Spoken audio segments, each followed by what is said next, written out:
கள்ளக்குறிச்சி மாவட்டம் முழந்தூர்பேட்டை தனியார் திருமண மண்டபத்தில் விடுதலை சிறுத்தைகள் கட்சியின் மாவட்ட செயலாளர் அறிவுக்கரசு தலைமையில் குடியரசு தின விழா அரசியலமைப்பு சட்டத்தை பாதுகாப்போம் என்கின்ற தலைப்பில் பொதுக்கூட்டம் நடைபெற்றது.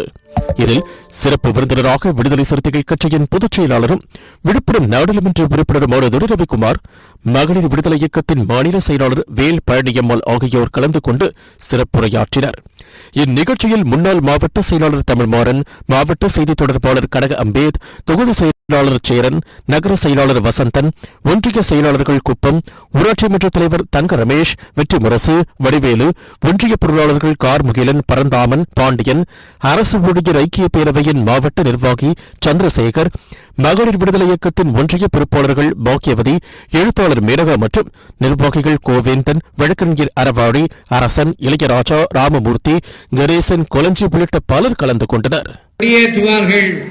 அவர்களுக்கெல்லாம் முன்பு பழைய காலத்தில் அவர்களுக்கெல்லாம் மிட்டாய் கொடுப்பார்கள். இதுதான் பள்ளி பிள்ளைகளுக்கு தெரியும்.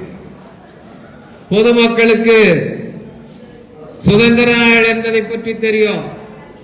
வெள்ளைக்காரர்கள் ஆட்சி செய்தார்கள், அதிலிருந்து நாம் சுதந்திரம் அடைந்தோம், இந்தியா சுதந்திரமான ஒரு நாடு என்று 1947ஆம் ஆண்டு ஆகஸ்ட் 17ஆம் நாள் அறிவிக்கப்பட்டது.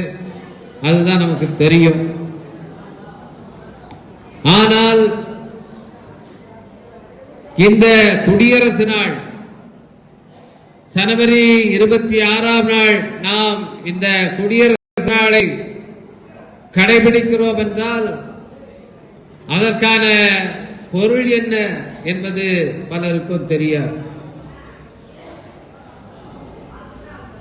குடியரசு நாள் என்றால் இந்த நாடு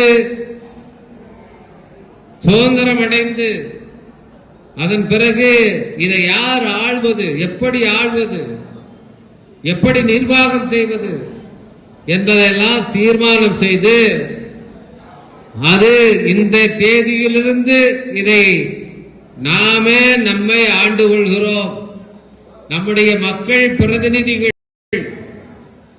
மக்களுக்காக இந்த ஆட்சியை நடத்துகிறோம் என்று அறிவித்த நாள் தான் இந்த குடியரசு நாள். இதை சும்மா போய் அறிவித்து விடவில்லை. அதுக்கு என்ன செய்தார்கள்? இந்த நாட்டை எப்படி நிர்வாகம் பண்றது, எப்படி ஆட்சி செய்வது, அந்த ஆட்சி செய்யணும்னா எம்எல்ஏ எம்பி என்று தேர்ந்தெடுக்க வேண்டும். அந்த எம்எல்ஏ எம்பிக்களை எப்படி தேர்ந்தெடுப்பது, யார் தேர்ந்தெடுப்பது?